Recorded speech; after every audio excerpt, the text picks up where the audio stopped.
Is a southeast apartment complex responsible for a raccoon attack? A woman is claiming they are after she says overflowing trash and filthy conditions are what led to an attack on her. KATU's Reed Andrews is live for us in southeast Portland. Reed, you spoke with the victim. How many times does she say she alerted management about the problem? Well, Steve, she says it was something that she complained about multiple times, as did other people throughout this very large apartment complex just north of Reed College. At times, they would see dumpsters overflowing, but nothing got done. And then she got attacked. And now she wants the apartment complex to pay her back after she says she had $26,000 in medical expenses due to that attack. And that's from Heidi Schultz can still point to the scars. They haven't fully healed, but it looks nothing like it did last year after she was attacked by a raccoon. It's pretty horrific, and the idea that you'd be walking through a parking lot that's supposed to have security and be clean and free of debris, and some animal would jump out from under a car and bite you is pretty ridiculous.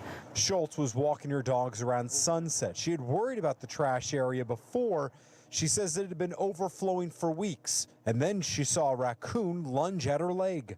And my leg is covered in blood, my shoes filled up with blood. Schultz didn't have medical insurance at the time, so her bills mounted, and so did the pain as she got a series of rabies shots. And the nurses lost count at 60 injections around the bites that were in my legs. And all of this is in, tissue that's already aggravated and sore. Jason Kafoury is an attorney representing Schultz. He successfully sued the Prime Group, the Los Angeles-based owners of Wimbledon Square, for negligence earlier this year.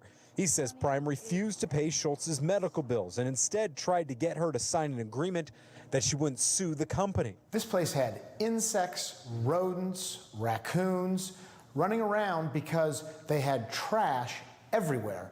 Tenants complained, employees complained up the chain, and Prime wouldn't do anything to clean it up. Now, a case of that $20 million settlement that was reached early this year stems from a case that happened about 2.5 years ago where a man who lived here was hurt when he fell through a concrete walkway. Now, we reached out to the Prime Group, which owns the Wimbledon Square apartments here. They're Los Angeles based, to try to get their comment on this story, but they declined to get back to us. We're live in Southeast Portland. Reed Andrews, KATU News. All right, Reed, thank you. To